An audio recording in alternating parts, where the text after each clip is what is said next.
আরও নতুন নতুন ভিডিও পেতে এখানে সাবস্ক্রাইব করুন আর বেল আইকনে ক্লিক করতে ভুলবেন না।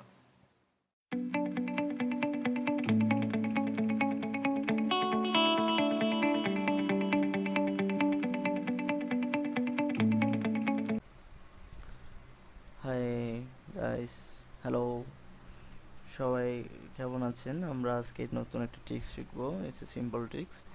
আমরা জানি কিভাবে ফোল্ডারকে হিডেন করতে হয়।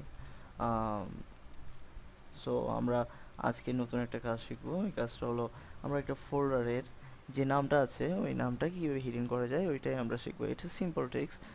এটা ঘাবড়ানোর কোনো কারণ নেই। এটা ইটস ইজি।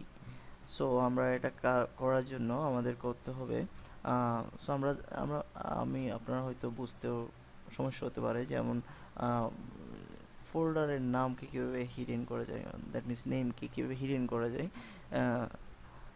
দেখেন, এখানে আমার ডেস্কটপের মধ্যে এখানে নিউ ফোল্ডার আছে। দেন আমার এটার উপরে অ্যাবভে দেখেন এখানে আরেকটা ফোল্ডার আছে। ওই ফোল্ডারের মধ্যে কোনো নেম নেই। সো আমি এই ফোল্ডারের এই এক্স্যাক্টলি এই ফোল্ডারের মতোই আমরা কাজটা করব। এই ফোল্ডারটা কীভাবে করব? এর নাম ছাড়া ফোল্ডার, এর মানে আমরা রিনেম নাম ছাড়া কীভাবে ফোল্ডার? অ্যাকচুয়ালি এখানে নেমটা আছে, কিন্তু ওই নেমটা দেখা যাচ্ছে না, বিকজ আমরা ওখানে এমন একটা কোড দিয়েছি, এমন একটা ইনস্ট্রাকশন দিয়েছি যে ইনস্ট্রাকশনটা দেখা যাবে না। So it's a simple tricks. So let's see আমরা কিভাবে আমরা একটা ফোল্ডারের নেমকে হিডেন করা যায়। আমরা আজকে ওই কাজটাই দেখব। সো আমরা প্রথমেই আমরা নিউতে গিয়ে ফোল্ডার করার পরে এখানে দেখাই যাচ্ছে, এখানে ফোল্ডার রিনেম করার অপশন চলে আসছে।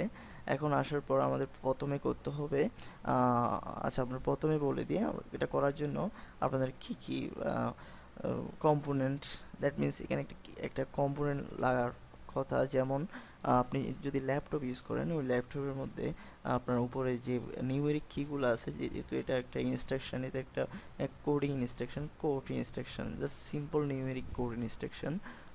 সো এখানে আপনাদের যে ল্যাপটপ আছে ওই ল্যাপটপের যে উপরে যে 1 2 3 4 5 6 7 8 9 10 যে নিউমেরিক কিগুলো আছে, ওই নিউমেরিক কিগুলা এখানে হয়তো কাজ নাও করতে পারে, ওই ফাংশনটা এখানে কাজ নাও করতে পারে, কারণ ওই নিউমেরিক কিগুলোর মধ্যে একটা নিউমেরিক কির মধ্যে অনেকগুলো ফাংশন থাকে।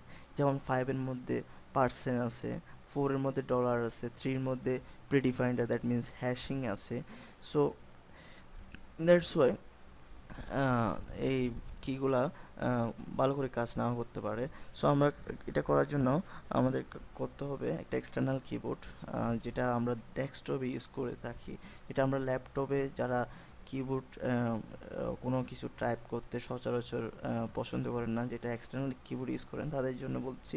তার জন্য এক্সট্রা যে নিউমেরিক অপশনগুলো আছে, নিউমেরিক কির যে সেটটা আছে ওই সেটেই কাজটা করলে ভালো, ওই কারণ এই কির মধ্যে কোনো কাজটা হবে না। সো আমরা সরাসরি কাজে চলে যাই। সো আমাদের এটা করার জন্য ফার্স্ট অফ অল লাগবে আমাদের একটা এক্সটার্নাল কিবোর্ড। আমি এক্সটার্নাল কিবোর্ডটা ইন করলাম। এক্সটার্নাল কিবোর্ডটা ইন করার পর আমরা এখানে করব কি, অল্টার প্রেস করব। অল্টার প্রেস করার পর 0 আমাদের কোডটা হলো, অল্টার প্রেস করার পর 0160, that's it. It's a simple code, but এই কোডটা কীভাবে করতে হয় এটা একটু শুনলে ভালো। যেমন অল্টার প্রেস করলাম, অল্টার প্রেস করার পর 0160, দেন আমি কিন্তু অল্টার প্রেসটা এখনও ছাড়িনি, ওই অল্টার প্রেসটা আমি এখনও করে রাখলাম। আমি দেন আমি ইনস্ট্রাকশনটা দিলাম কি, অল্টার প্রেস করে 0160, এরপরে আমি অল্টার যে এতক্ষণ ধরে যে অল্টার কিটা প্রেস করে রাখলাম ওইটা আমি ছেড়ে দিলাম।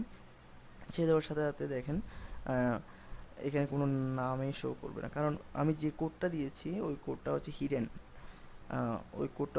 কোড। দ্যাট মিনস ওখানে কিন্তু ইনস্ট্রাকশন আছে কিন্তু ওই হিডেন কোডটা দেখা যাচ্ছে না, বিকজ অপারেটিং সিস্টেমে এই কোডটা হিডেন অবস্থায় আছে।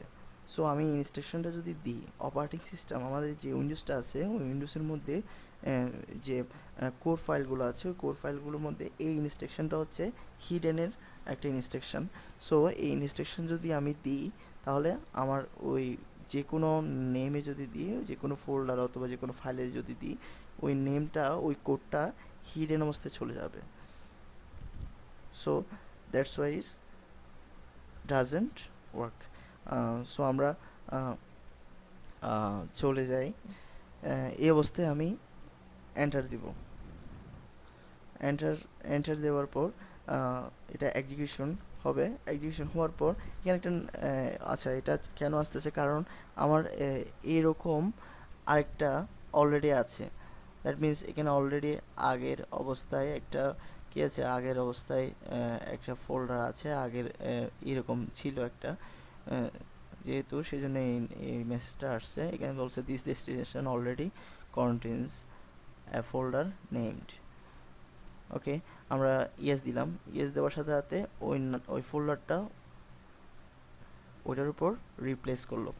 সো আমরা বুঝলাম কিভাবে একটা ফোল্ডারকে হিডেন করা যায়। So that's it. সো এই ভিডিওটা যদি আপনাদের ভালো লেগে থাকে, please like, comment and share, and don't forget to subscribe. Thank you. আরও নতুন নতুন ভিডিও পেতে এখানে সাবস্ক্রাইব করুন আর বেল আইকনে ক্লিক করতে ভুলবেন না।